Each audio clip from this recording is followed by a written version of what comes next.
জীবনে মানুষ যতই ব্যস্ত হয়ে যাক না কেন, ভালোবাসা আর আন্তরিকতার জন্য একটু সময় বের করে নেওয়া উচিত। কারণ সুন্দর কিছু সম্পর্কগুলো যত্ন, সম্মান আর আন্তরিকতার মাধ্যমেই গড়ে ওঠে।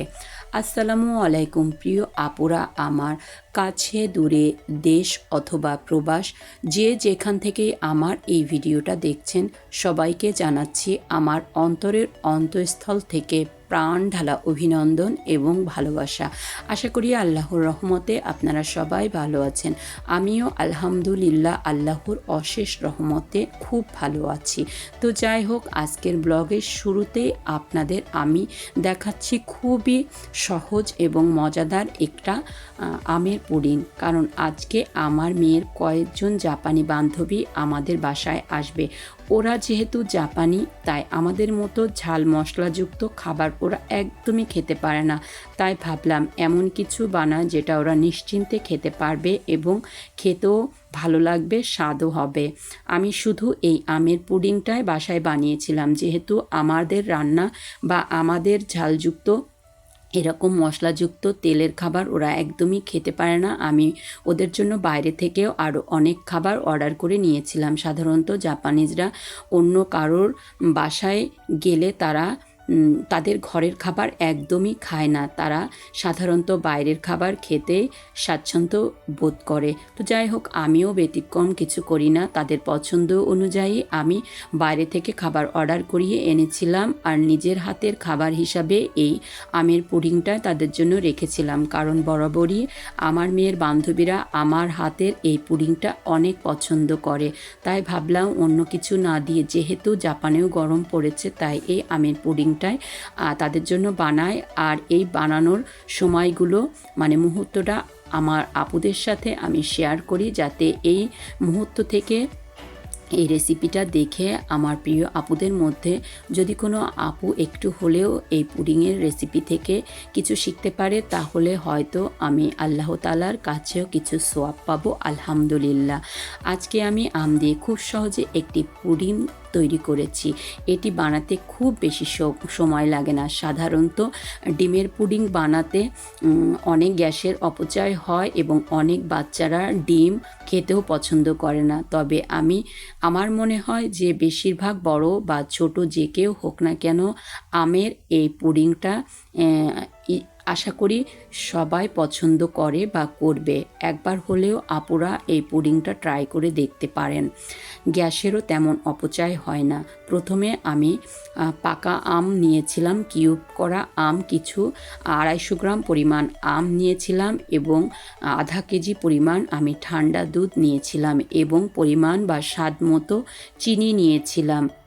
তারপর আমি এগুলোকে একসাথে ব্লেন্ড করে এখানে সামান্য পরিমাণ, অর্থাৎ আধা চা চামচ পরিমাণ জেলেটিং পাউডার দিয়েছিলাম। আমি জানি না জেলাটিং পাউডার বা জেলেটিং পাউডার কি বলে এটাকে, এটা বাংলাদেশে পাওয়া যায় নাকি। যদি না পাওয়া যায় তাহলে চিন্তার কিছুই নেই। জেলাটিং পাউডারের পরিবর্তে এখানে আপনি অ্যারারুটটাই দেওয়া যায়। 3 চা চামচ পরিমাণ অ্যারারুট, সামান্য একটু আধা কাপ পরিমাণ গরুর দুধে, ঠান্ডা দুধে মিশিয়ে এই মিশ্রণের মধ্যে ঢেলে দিতে হবে। আর হ্যাঁ, মনে রাখবেন জেলাটিং পাউডার কিন্তু আমি যেটা ব্যবহার করেছি এটা হালাল জেলাটিং পাউডার আমি ব্যবহার করেছি। আমি জানি না বাংলাদেশের কোনো স্টোরে এরকম হালাল জেলাটিং পাউডার পাওয়া যায় নাকি। তবে চিন্তার কোনো কারণ নেই, জেলাটিং পাউডারের পরিবর্তে আপনারা এখানে অ্যারারুট পাউডারও ব্যবহার করতে পারবেন। তারপর আমি আস্তে করে জাল দিয়ে, আস্তে চুলার আঁচটা আমি একদম কমিয়ে বেশ 5 থেকে 6 মিনিট এভাবে নাড়াচাড়া করেছি। তারপর একটা সার্ভিং বলে আমি এটা সার্ভ করে কিছুক্ষণের জন্য 1-1.5 ঘন্টার জন্য আমি ফ্রিজে রেখে দিয়েছিলাম। বেশ কিছুক্ষণ পর 1 ঘন্টা পরে বেশ এটা সেট হয়ে গিয়েছিল এবং খুব সহজে খাওয়ার উপযোগী হয়ে দারুণ স্বাদের মজার একটা পুডিং তৈরি হয়েছিল। আপুরা আমার একবার হলেও এই পুডিংটা তৈরি করে দেখতে পারেন। আশা করি বাচ্চাদের অনেক ভালো লাগবে ইনশাআল্লাহ। বাংলাদেশে এখন আমের মৌসুম চলছে, তাই এই টাটকা আম দিয়ে বানালে স্বাদ আরও বেড়ে যাবে। আর মৌসুম না থাকলেও ফ্রিজে আম সংরক্ষণ করে সারা বছর যে কোনো সময় এই পুডিং বানানো যায়। আমি যখন বাংলাদেশে থাকতাম আমি তখন সারা বছরই এই আম ফ্রিজে সংরক্ষণ করে রাখতাম এবং এভাবেই আমি পুডিং বানাতাম। তখন আমি জেলাটিন পাউডার ব্যবহার করতাম না, তখন আমি জেলাটিন পাউডারের পরিবর্তে ব্যবহার করতাম অ্যারারুট পাউডার।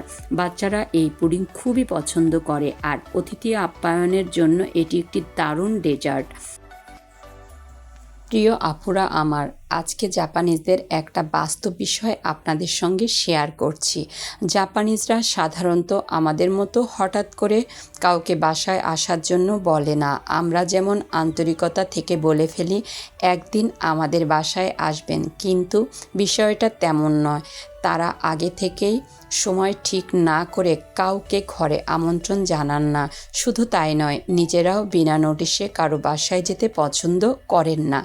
প্রয়োজন হলে বাইরে কোথাও দেখা করেন, একসঙ্গে কফি খান বা রেস্টুরেন্টে খাওয়া দাওয়া করে তাদের আলোচনাগুলো বা কোনো প্রয়োজনীয় কথাবার্তা বা আন্তরিকতা থাকলে সেইগুলো মিটিয়ে ফেলে। আর যদি কাউকে বাসায় আমন্ত্রণ জানান তাহলে বুঝতে হবে অবশ্যই সেই মানুষটির সঙ্গে তাদের সম্পর্ক সত্যি অনেক গভীর। ঠিক আমার ক্ষেত্রেও তেমনই।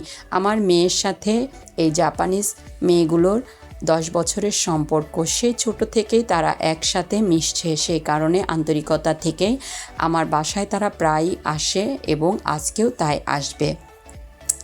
আজকে আমার মেয়ের বান্ধবীরা আমার বাসায় আসবে জেনেই আমি আগে থেকে তাদের জন্য এই আমের পুডিং তৈরি করে রেখেছি। আর এখানে বেশিরভাগ বিষয় আগে থেকে পরিকল্পনা করা হয়, আর এটাই জাপানের সংস্কৃতির একটি সুন্দর দিক। প্রিয় আপুরা আমার, অনেক তো বকবক করে ফেললাম, জানি না আজকের ভিডিওটা আপনাদের কাছে কেমন লেগেছে। এতক্ষণ ধরে যারা ধৈর্য সহকারে আমার এই ভিডিওটি দেখেছেন আপনাদের প্রত্যেককে জানাই আন্তরিকভাবে অসংখ্য ধন্যবাদ। ভিডিওটি যদি আপনাদের ভালো লেগে থাকে তাহলে অবশ্যই একটি লাইক করবেন, আর যারা এখনও আমার চ্যানেলটি সাবস্ক্রাইব করেননি প্লিজ অবশ্যই সাবস্ক্রাইব করে পাশে থাকা বেল আইকনটি অন করে রাখবেন, তাহলে আমি নতুন কোনো ভিডিও ছাড়লে সবার আগে আপনার দরজায় হাজির হয়ে যাবে। তো আজকে এই পর্যন্ত, আর একটা নতুন ভিডিওর আমন্ত্রণ জানিয়ে এখানেই বিদায় নিচ্ছি। আল্লাহ হাফেজ।